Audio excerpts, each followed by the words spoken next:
In the bustling core of Lagos, a city that never rests, where the nights whisper secrets deeper than darkness, there lived a young man named Emeka. To the world, he was just another rich, charming Lagos big boy, the type who drove sleek cars, wore designer clothes, and was always seen in the company of beautiful women. But beneath that charm was a truth so dark, so dangerous, it could swallow a man's soul whole. Emeka was not just living on wealth, he was living on blood money. His journey into darkness began on a rainy Friday night. The streets were wet, the air thick with the smell of petrol and fried akara from roadside cellars. Somewhere in the distance, a generator hummed like a restless spirit.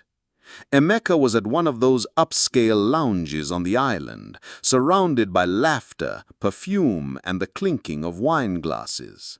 But even amidst all that noise, his mind was elsewhere. That evening, an old friend, Tunde, had whispered something to him in the corner of the club. "Emeka, you dey hustle, but your money dey small. If you want to blow, I mean really blow, there is a way, but it no be for boys we get weak mind." Emeka laughed then, thinking it was another runs or internet scam trick. But Tunde's eyes were too serious for jokes. He leaned in closer and whispered, "This one no be only laptop. This one go require woman, special woman, and a sacrifice." The word sacrifice hit Emeka like cold water. But greed, greed has a sweet voice. It tells you, just listen first, you fit still say no later. A week later, curiosity led him to a house far from the bright lights of the island, deep inside Aja's quiet back streets.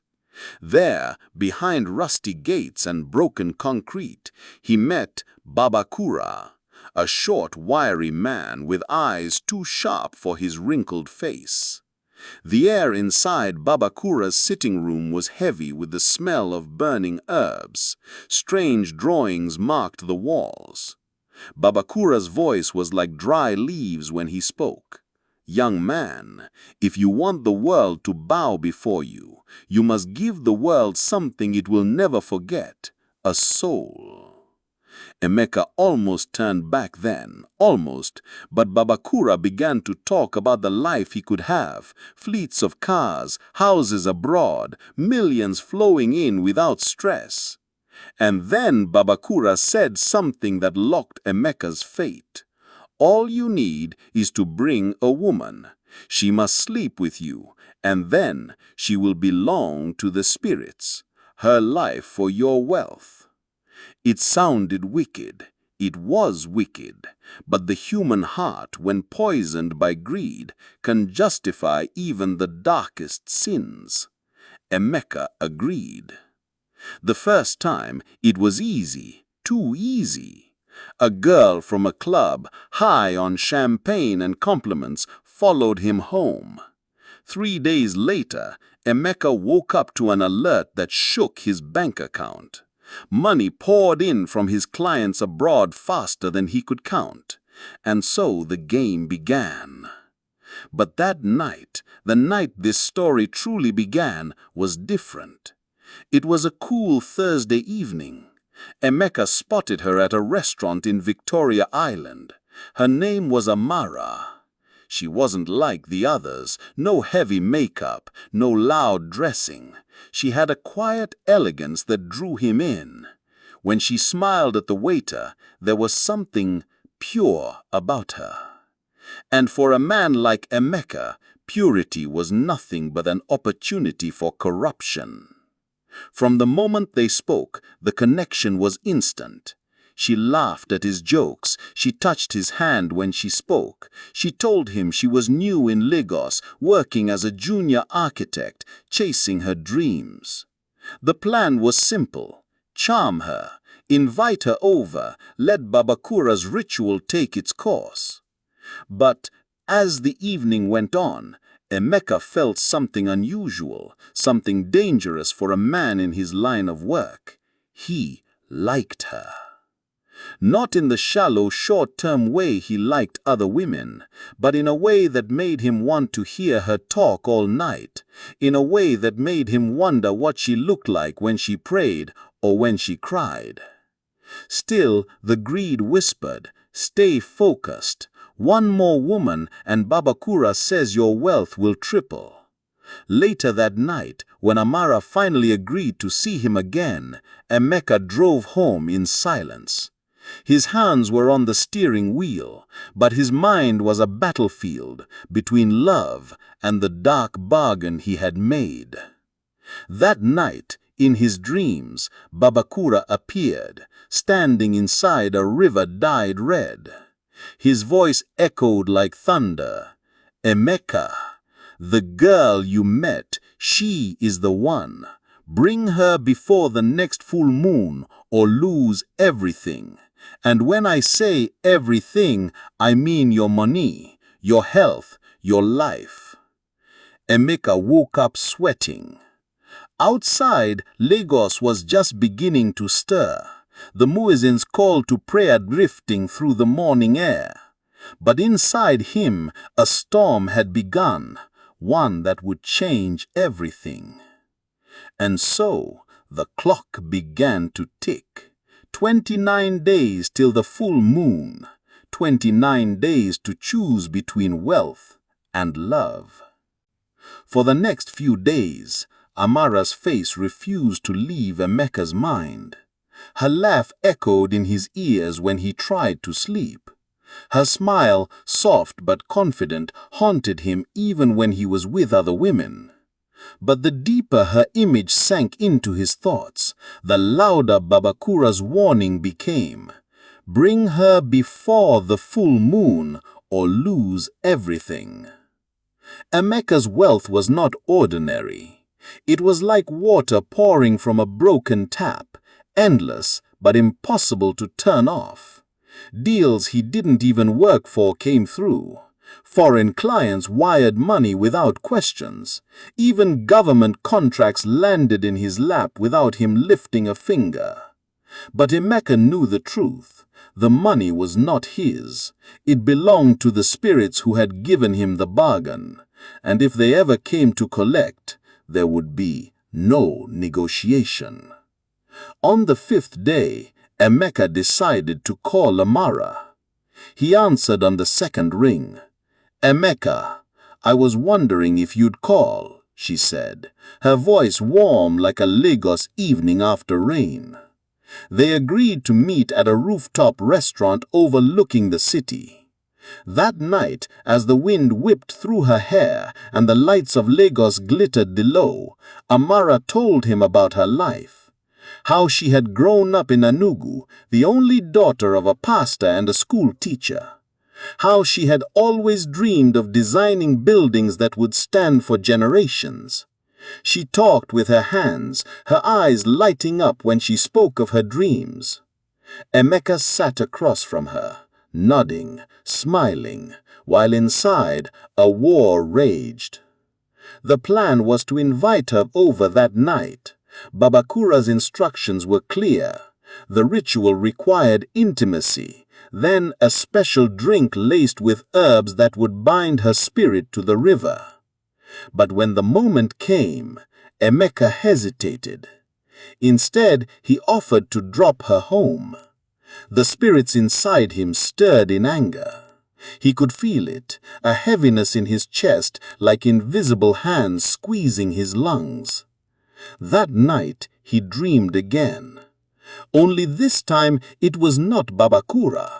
It was the river itself.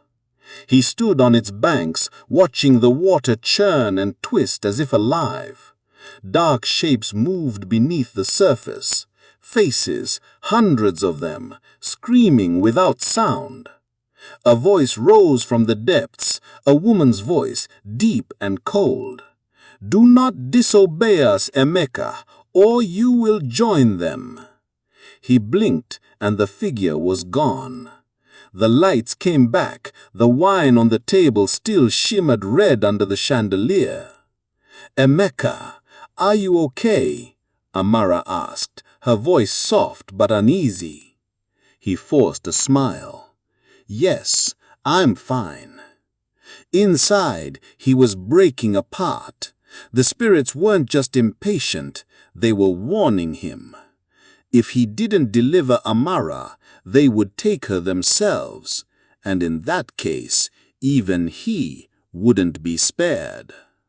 Later that night, when Amara finally left, Emeka sat alone in the dark, staring at the unopened bottle in his hand. Far away, in Enugu, his mother, Mama Grace, knelt by her bed, tears streaming down her face. For nights she had been having the same dream, her son standing by a river, holding hands with a woman she didn't know, while dark shapes circled in the water. This time she knew what to do. She would fast, she would pray, and no matter how far Lagos was, the river spirits would not have her son. But Emeka had no idea that the battle for his soul had already begun and that the river was not the only thing coming for him. That night, Emeka couldn't sleep. The air in his room felt thick, like he was breathing through wet cloth. Each time he shut his eyes, he saw the same image, Amara standing at the edge of a river, her white dress soaking up blood-red water, while the idol stood behind her, whispering something he could not hear. He woke up sweating, the bottle Babakura had given him still sitting on the table.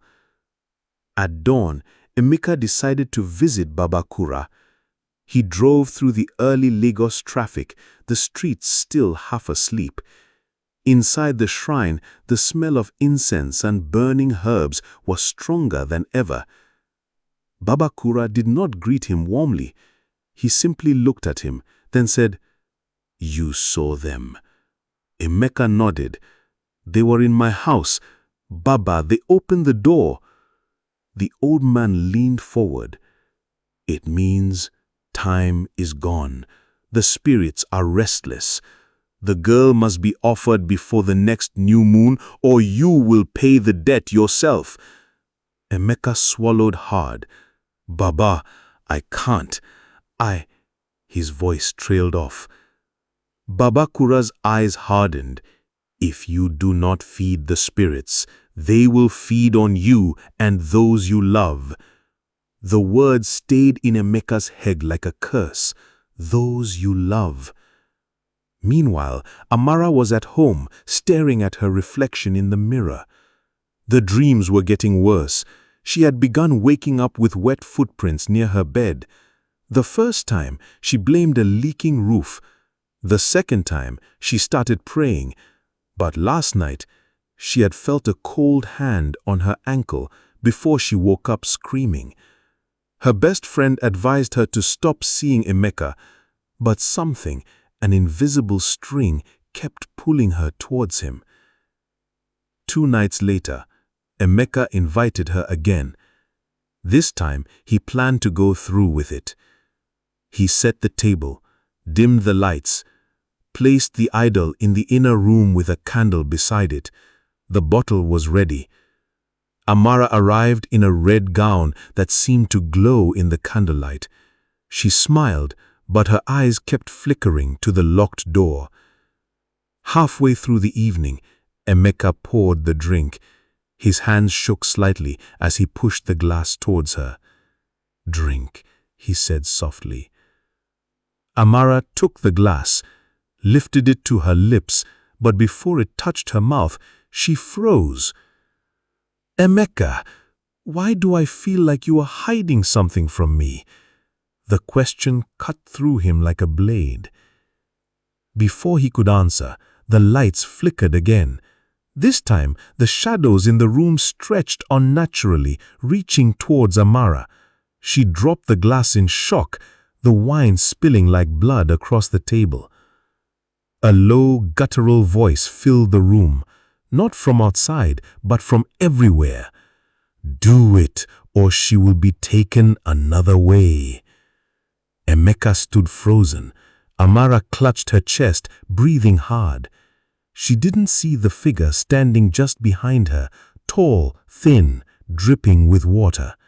But Emeka did, and when the thing smiled, Emeka felt his soul turn cold. Emeka drove Amara home that night in silence. She kept glancing at him, sensing something was terribly wrong, but she said nothing. By the time he got back to his mansion, it was almost midnight.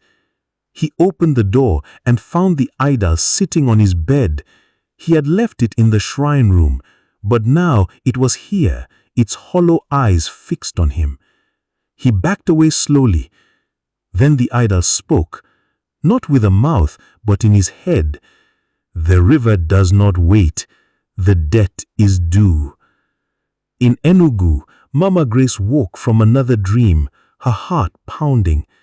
This time she saw clearly, her son kneeling before a dark altar with a girl's lifeless body in his arms. The river swirled behind him, filled with shadowy hands reaching out. She cried out, "Blood of Jesus!" Then she began to pray. Her voice shook the walls. She called on God to expose every darkness around her son, to destroy every covenant made in secret. For the first time in days, Emeka felt something strange in his house. Not the cold, suffocating presence of the spirits, but a sudden, burning heat, like sunlight breaking through clouds. The idol fell from the bed, cracking slightly at the base. Somewhere far away, Babakura stopped what he was doing and frowned. Something is interfering. The next morning, Emeka received a call from an unknown number. A raspy voice said, "If you do not complete the offering, your bloodline will pay. There will be no mercy." The call ended. That evening, Amara called him, her voice trembling. "Emeka, I think something is following me. I hear water dripping at night. I see shapes in the corner of my room." Emeka closed his eyes. He knew exactly what it was. The spirits had started marking her. Once marked, no one had ever escaped. Except, maybe, he remembered his mother, her faith, her stubborn refusal to bow to fear. For the first time, Emeka wondered, could her God be stronger than Babakura's spirits? But he also knew, if he went to her, it would mean betraying the very powers that made him rich. And in Lagos, when you betray the spirits, they don't just take your wealth, they take your soul. 3 days passed, and Amara stopped answering Emeka's calls. When he finally went to her apartment, the door was unlocked. Inside, the place smelled damp, like a riverbank after rain. He found her sitting on the floor, knees to her chest, rocking slowly. Her eyes were wide, staring at something only she could see. "Amara?" he whispered. She turned her head towards him. Her pupils were unnaturally small, her lips cracked. Then she smiled, but it wasn't her smile. A deep, echoing voice came from her mouth. "She is ours! She belongs to the river now!" Emeka stumbled back, fear gripping his chest. "Leave her alone!" The voice laughed, a slow, bubbling laugh, like air escaping from underwater. Then, as suddenly as it came, it was gone. Amara blinked, confused, and asked, "Emeka, what happened? Why are you looking at me like that?" Emeka took her by the shoulders.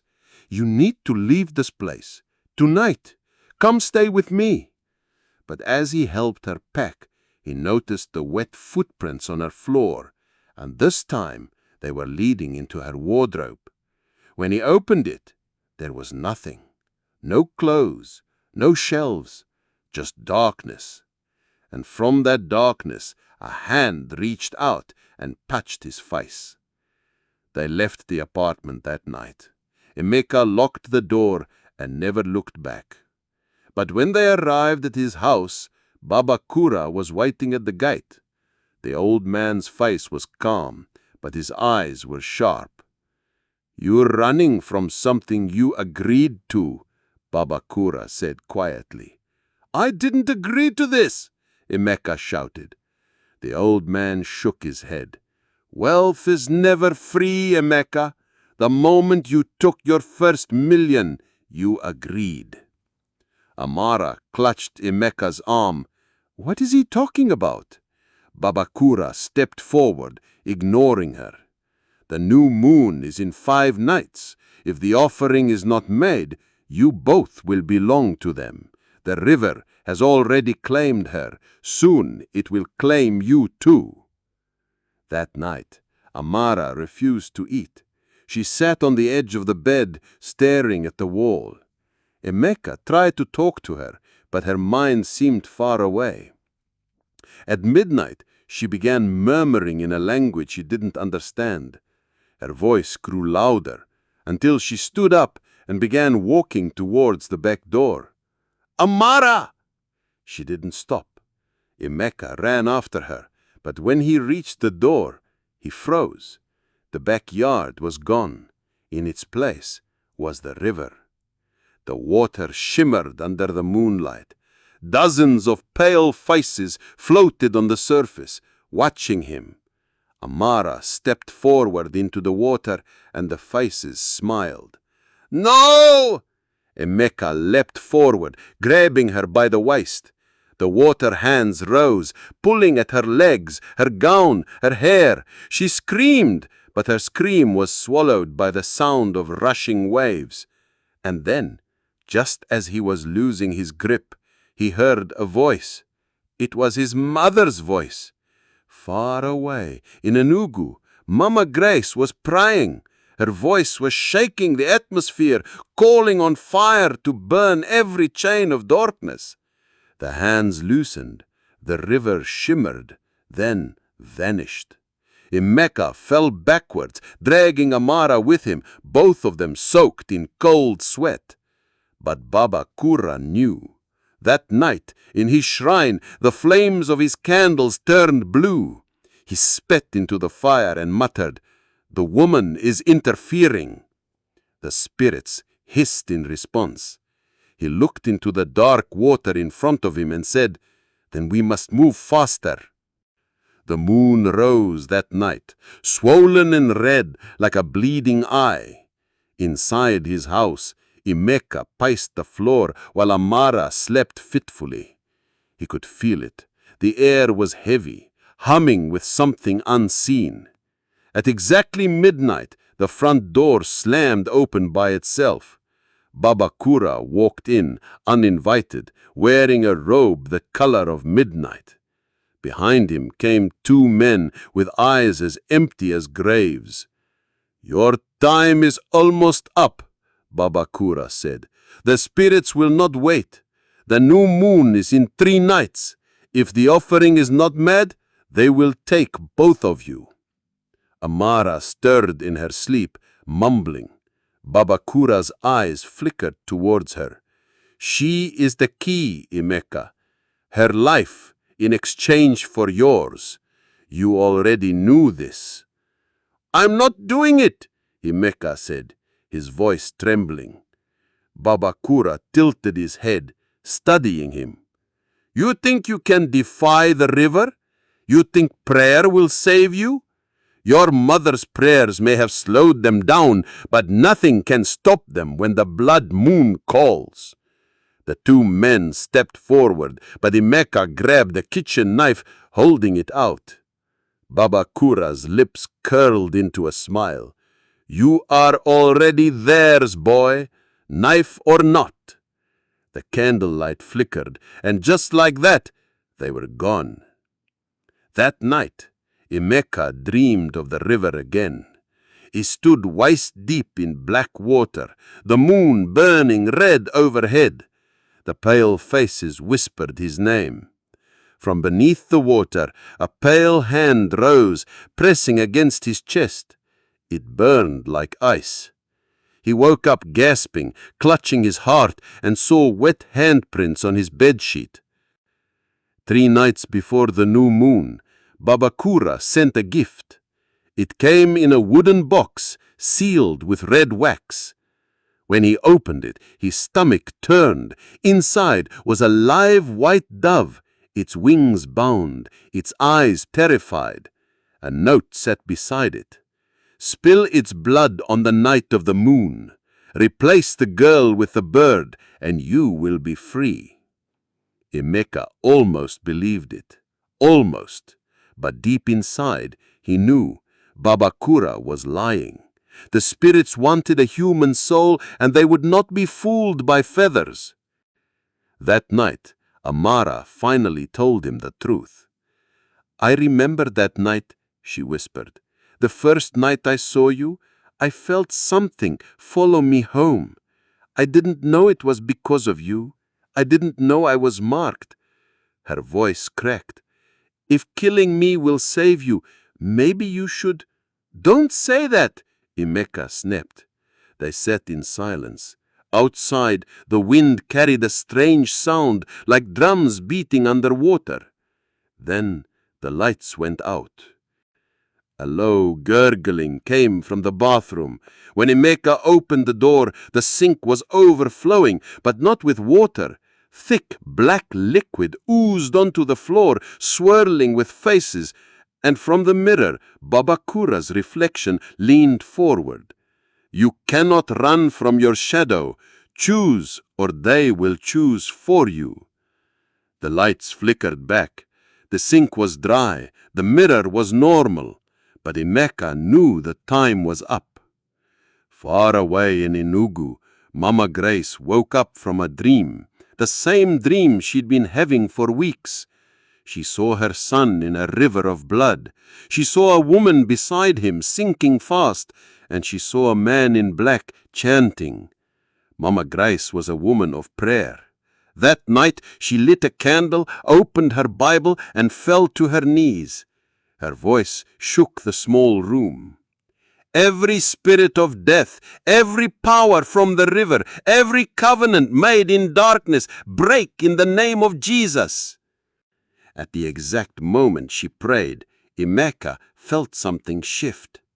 He and Amara were in the living room when the windows blew open. The river water poured inside, flooding the floor. The pale faces surrounded them.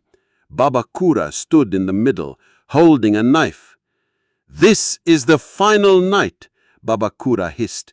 "Choose." But before Emeka could move, a wind like fire roared through the room. It wasn't hot, but it burned. The spirit screamed, retreating. Babakura staggered backwards, covering his face.